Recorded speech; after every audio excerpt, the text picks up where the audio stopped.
Hi friends, అందరు బాగున్నారా? ఈరోజు బండి మీద చేసే పల్లీల చట్నీ తయారు చేసుకుందామా? ఇంకా లేట్ ఎందుకు, ఆ వీడియోలోకి అయితే వెళ్ళిపోదాం. నేను ఆ చట్నీ కోసమని పచ్చిమిర్చి తీసుకున్నానండి. మనం కారం ఎంత తినగలుగుతామో అంత మిరగాయలు తీసుకోవచ్చు. నేనైతే ఒక 10-15 మిరగాయలు అయితే తీసుకున్నాను.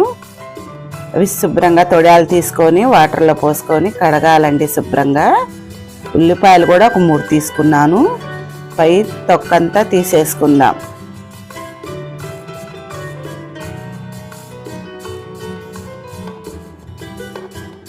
చూసారా, ఈ విధంగా ఈ పై తోలంతా తీసేసుకోవాలి.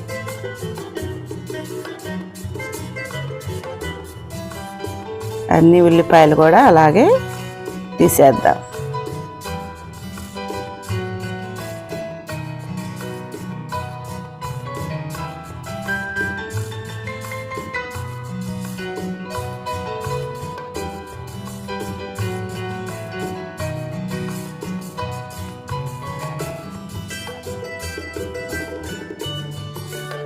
పచ్చిమిర్చి కట్ చేసుకోవాలండి. కట్ చేసుకుంటే ఆయిల్లో వేసినప్పుడు పేలకుండా ఉంటాయి. అన్ని పచ్చిమిర్చి కూడా ఈ విధంగా కట్ చేసుకొని పక్కన పెట్టుకుందాం.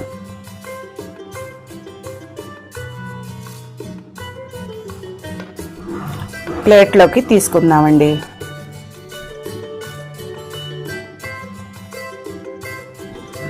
ఉల్లిపాయలు కూడా మీడియం సైజు ఉల్లిపాయలు కట్ చేసుకోవాలి. మరీ సన్నగా కాదు, మరీ లావుగా కాదండి, మీడియంగా కట్ చేసుకోవాలి. పల్లీలండి, ఆల్రెడీ వేయించి పెట్టుకున్న పల్లీలు, అవి 1 కప్పుకి అయితే తీసుకున్నాను. మనం ఎంతమంది ఉండామో అంత చట్నీ వేసుకోవాలి కదండి, అందుకోసమని నేను ఇన్ని తీసుకున్నాను. మీకు ఎంతవరకు సరిపడతాయో అంతవరకు తీసుకోవచ్చు. 1/2 కప్పు కానీ 1/2 కప్పు కానీ మొత్తం పొట్టు తీసుకొని ఒక 2 స్పూన్లకి ఆయిల్ వేసుకోవాలండి. బాండి పెట్టుకొని పొట్టు తీసిన పల్లీలు ఆయిల్లో వేస్తున్నాను. ఆల్రెడీ వేయించినయే కాస్త ఆయిల్లో అట్లాగా 1 నిమిషం పాటు కదిలిస్తే మనకి టేస్ట్ అనేది ఇంకా బాగుంటుందని పల్లీలు అయితే.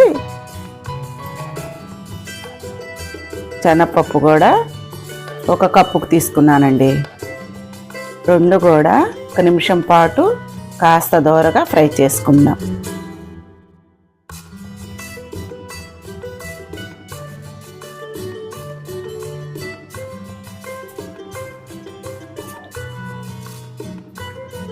మిక్సీ జార్లోకి తీసుకుందాం. ఇవి చల్లారాలండి.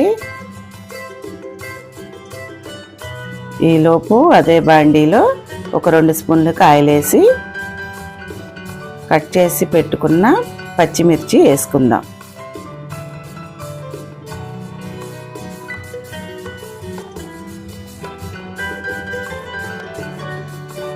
పచ్చిమిర్చి కాస్త దోరగా వేయించుకోవాలి, మగ్గాలండి ఆయిల్లో.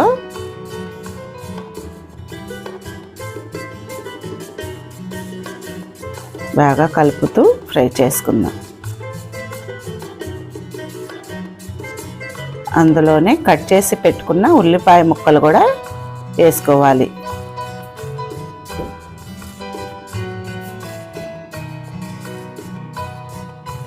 అన్నీ కూడా బాగా దోరగా ఫ్రై చేసుకోవాలండి. ఉల్లిపాయలు కూడా కాస్త మగ్గాలి.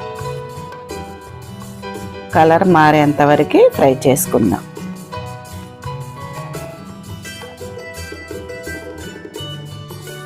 ఈ చట్నీ అయితే చాలా టేస్ట్ ఉంటుందండి. 1 కుంకుడుకాయ సైజు చింతపండు అయితే తీసుకుందామండి. మరీ ఎక్కువ వేసుకున్నా కూడా పులుపు వచ్చింది కాబట్టి కుంకుడుకాయ సైజు చింతపండు వేసుకుందాం.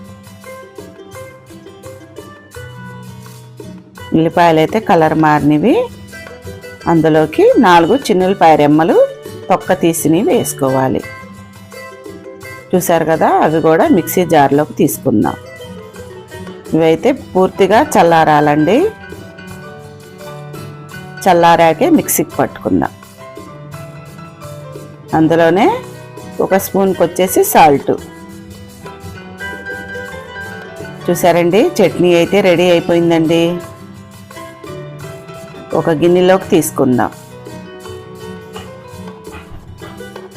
అందులోనే ఆ మిక్సీలోనే కాస్త వాటర్ పోసుకొని చట్నీ అయితే ఉంటుంది కదండి అడుగున, అది కూడా శుభ్రంగా తీసుకుందాం గిన్నెలోకి.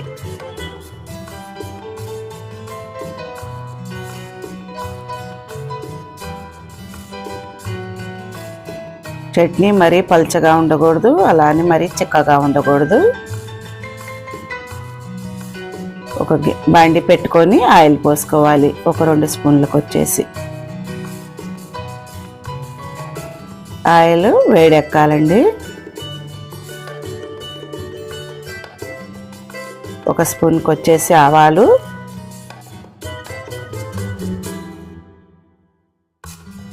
ఒక స్పూన్కి వచ్చేసి జీలకర్ర,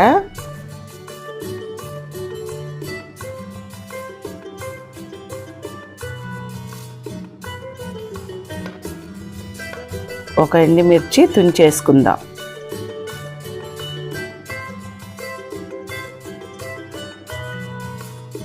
తాలింపు బాగా దోరగా వేగాలి. అందులోనే ఒక 2 రెమ్మలకి కరివేపాకు,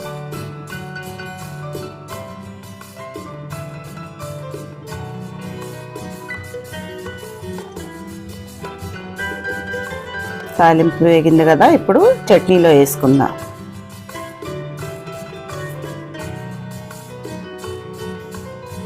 చూసారు కదండి, మనం రోడ్ సైడ్ తినే బండి మీద చట్నీ రెడీ అయిపోయింది, పల్లీల చట్నీ.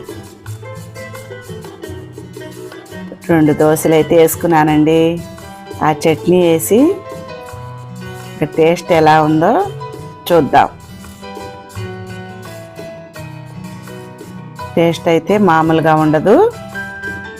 అందులోనే కాస్త కారపొడి కూడా వేసుకొని, చూసారు కదా, ఇదే విధంగా మీరు కూడా చేసుకోండి.